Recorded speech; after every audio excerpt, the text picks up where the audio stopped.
Ingeniería del Software e Inteligencia Artificial de la Facultad de Informática de la Universidad Complutense. El profesor Cervás es el director del Grupo de Investigación NIL y del Instituto de Tecnología del Conocimiento. Tiene numerosas publicaciones sobre el papel de la narrativa en la comunicación humana y cómo se puede aplicar a la comunicación entre las personas y los ordenadores. Y a continuación nos va a presentar su taller titulado Protagonismo y Autoría en Ficción Interactiva. En primer lugar, damos las gracias al profesor Cervás por aceptar nuestra invitación y a continuación pues vamos a pasar su taller. Yo siempre he trabajado, desde que empecé mi carrera profesional, precisamente en la inteligencia artificial dedicada al lenguaje, a entender cómo funciona el lenguaje, cómo usamos el lenguaje de las personas para poder aprovecharlo lo más posible. Y curiosamente, aunque yo debo decir que tampoco lo veía venir, pero ha sido el lenguaje y el lenguaje escrito en particular lo que ha estado detrás de muchísimas de estas revoluciones que hemos visto en los últimos años.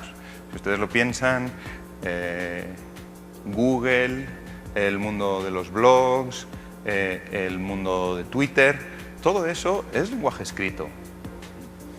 Y debajo de todo ello hay toda una serie de tecnologías que han surgido de esto.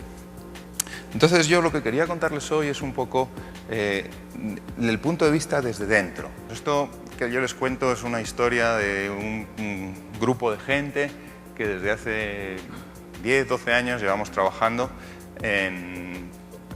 precisamente en luchar contra las limitaciones que tiene ahora, a día de hoy, la inteligencia artificial precisamente en esos campos. Por un lado, en la representación del conocimiento y el manejo del conocimiento, y por otro lado, en modelado de la creatividad y de la capacidad de innovación del ser humano.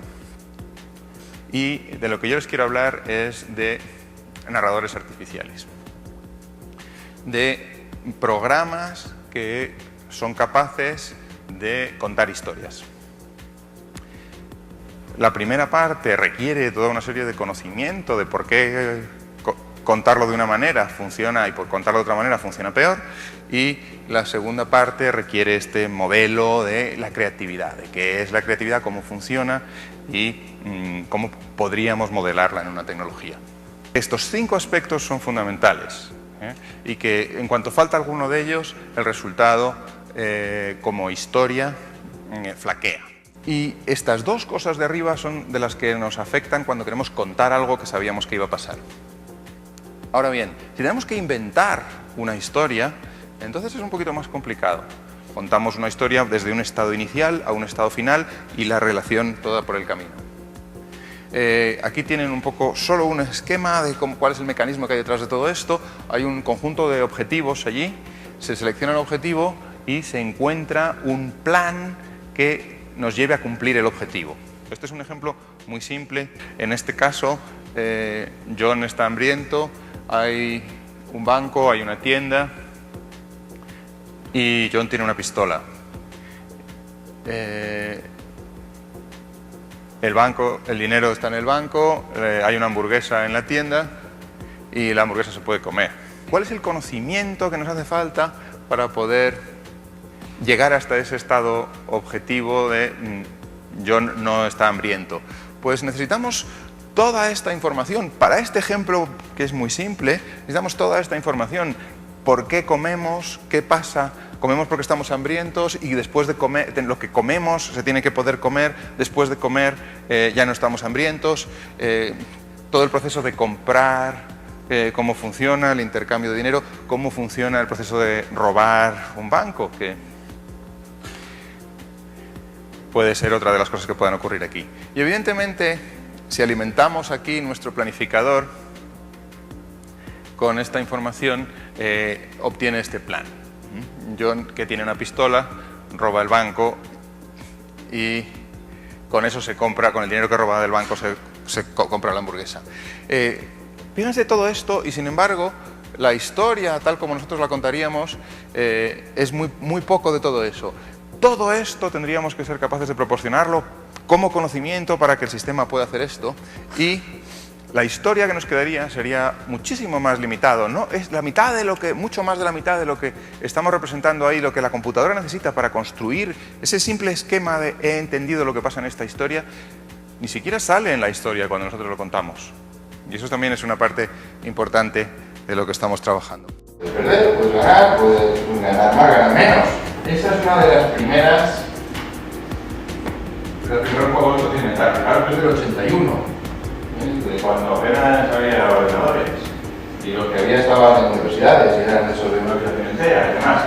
El primero lo inventó un señor que era un espeleólogo y le gustaban las cuevas. Entonces, por eso se inventó esta idea de que vas de una habitación en una cueva a otra, atravesando una serie de túneles y demás. Este es un libro muy interesante, por si a alguien le interesa ampliar Twisted Passages, de Nick Montfort, que es un investigador de MIT, que trabaja en esto precisamente. Luego pondré una referencia, ha hecho un trabajo muy curioso que luego os quiero contar cosas también. Freitag propuso que las historias bonitas empiezan con una exposición, su relación en un momento álgido y luego decae hasta que se acaba. Y esto pues se trabaja de distinta manera. Esto es de un artículo sobre un generador automático de historias que lo utiliza para evaluar las historias y lo que hace es generar el grafo de la tensión a lo largo de la historia. Ahora aquí hay un primer episodio, un segundo episodio, un tercer episodio. Y ahora quiero que utilicemos algo de esto un poco para buscar unas intuiciones sobre qué pasa cuando en vez de tener una historia tenemos que hacer muchas y nos da varios recorridos. Entonces ya no tenemos un grafo así. ¿Qué tenemos? Eso es lo que hay que pensar. Otra historia para que sepamos de lo que estamos hablando. Es verdad.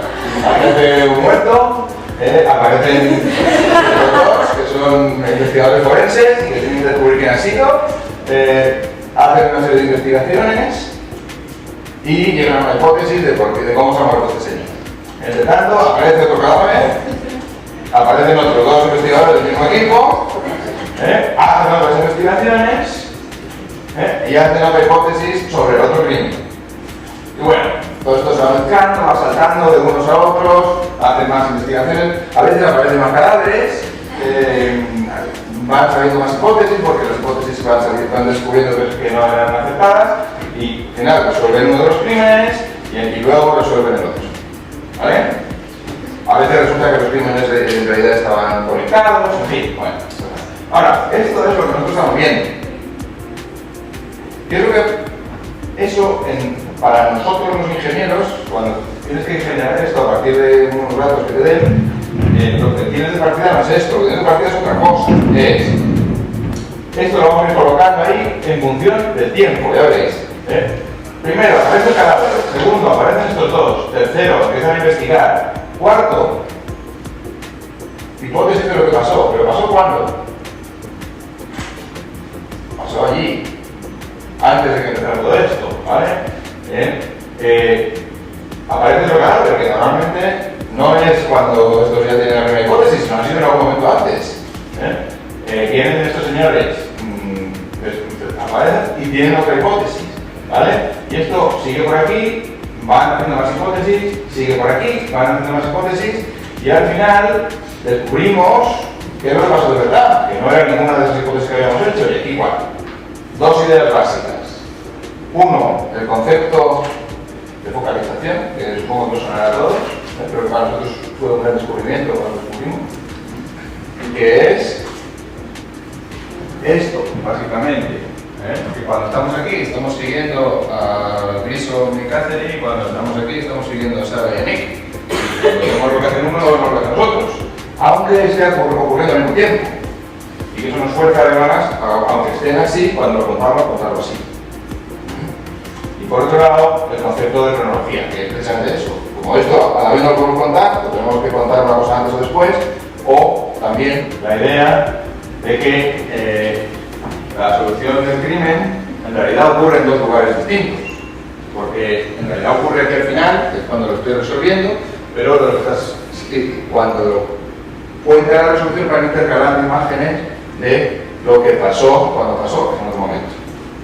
Fijaos, esto es un intérprete cuando tenemos nuestra esta historia ya construida, la cargas aquí y esto te permite navegarlo, ¿no? Pero para escribirla necesitamos esto otro, que es un compilador. Aquí directamente tenemos todas las instrucciones, el manual. Aquí os explica cómo se hace, cómo se definen cosas, incluyendo las habitaciones, por ejemplo, las acciones básicas, cómo se dicen cosas, en fin. En los dos sí que eliminamos toda una parte que es, bueno, pues esto no es relevante, lo podemos quitar. Pero en este, como hemos visto, que decíamos antes, pues todas las veces que te equivocas, todas las veces que haces una cosa mal, todo eso va saliendo y se va convirtiendo en parte de la historia. Desde el punto de vista de todas estas cosas que decíamos antes, la focalización en narrativa es crucial para hacer CSI Las Vegas. Si no puedes ver primero lo que hacen unos y ver primero lo que hacen otros, aquello no funciona. Aquí estamos fijos en el jugador. Y hay que ver, se puede intentar encontrar una manera, y eso es una de las cosas que tenemos pendiente. Ramificación, pues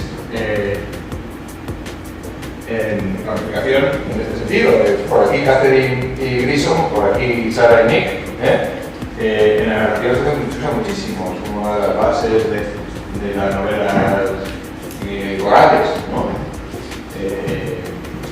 Pero en los juegos, en la interacción se hace muy poco. Cuando el juego es multijugador se puede limitar de alguna manera. Los argumentos secundarios, que también son fundamentales para la novela, en esta interacción es muy difícil. Y el tema de la cronología, pues igual, tú no tienes control sobre el tiempo de esa novela, del juego este, salvo que te inventes una manera, ¿estás seguro que se puede? Esta es vuestra historia que queréis contar. Contar. Y ahora, ¿cómo la convertimos en una historia interactiva? Como sabemos que el usuario puede jugar varias veces a esto, pues en vez de tener que contar las cosas una tras de otra, puede hacer que una la cuente por aquí y otra que la cuente por aquí. Pero claro, si seguimos así, vamos, pues llega un momento que en realidad estamos escribiendo un montón de historias. Otra opción, tenemos nuestra historia que queríamos antes, vamos a dar opciones, otra manera de dar opciones. Pues lo hacemos así. Si vas por aquí, primero te encuentras esta y luego te encuentras esta, y si vas por aquí, primero te encuentras esta y luego te encuentras esta. Con nuestro arco de tensión aquí, si esta era la historia original, empieza suavito y de pronto tiene un pico aquí, y ahora le damos la vuelta, ¿qué pasa? Pues no se ve nada. El pico está aquí, y luego empieza abajo y sube hacia arriba. Pues a lo mejor, lo que decíamos, esta a lo mejor era buena, porque ves que hace una cosa que el lector le va a parecer bien y está a lo mejor un poco rara. Pues tenemos que tener cuidado con eso. Otra opción, tenemos esto. No, vamos a las opciones. Sí, claro. Pues venga, tú vas aquí, que no quieres ir por allí, pues vienes aquí y voy de lado, de aquí solo puedo volver aquí. ¡Ay, qué bien! Tú te haces la ilusión de que te has dejado hacer lo que tú querías y en el fondo el señor sigue contando la historia que quería. Y al final, la historia es la historia que es. Pero la novela para darle la ilusión de que, ¡ay, por aquí puedes explorar y puedo ir y puedo hacer! Y al final, puedes perder todo el tiempo que quieras aquí y hasta que no llegas aquí y haces lo que toca hacer, pues entonces la historia no sigue. Muchas gracias.